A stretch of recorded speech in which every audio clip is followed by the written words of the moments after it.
లేదు. వెంకీకి మాత్రమే అలా ఇవ్వనని కాదు. వెంకీ ఏదైనా ఉంటే చెప్పి నేను వెంకీ కన్నా పెద్దవాడిని.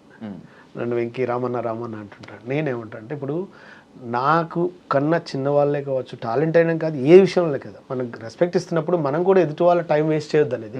ఉందంటే చెప్పు వెంకీ చేద్దాం, లేదంటే ఒక ఎగ్జిట్ అంతే కామన్.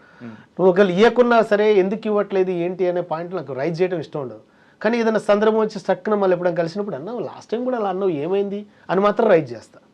ఆ సందర్భం వస్తే తప్పితే నిన్న ఇది చేసినావు మళ్ళీ అనను. ఎందుకంటే వాళ్ళకి పరిస్థితి ఏమైందో, తర్వాత ఏం చేంజెస్ అయినాయో, ఏ ప్రాబ్లం వచ్చిందో థ్యాంక్ యూ అని అంటాను. ఏంటి అంతే, మనకు ఇంకేం లేదు.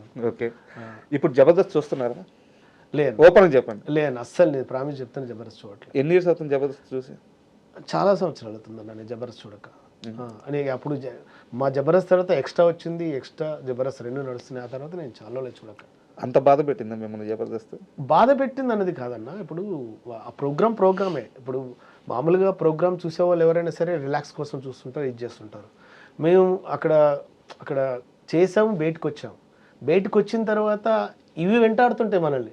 ఒరే నువ్వు ఆ ప్రోగ్రామ్ వదిలేసుకొని వచ్చినావు, బయట ఏం చేస్తున్నావు, ఏం చేయాలనుకుంటున్నావు, ఏం చేయబోతున్నావు అని ఇవి వెంటాడుతుంటాయి. కాబట్టి దాని మీద ఫోకస్ చేయాలన్న థాట్ కన్నా మనం ఎటు వెళ్ళాలి, ఏంటి నెక్స్ట్ ఏంటి అన్న ఆలోచన ఎక్కువ ఉంటుంది అంతే.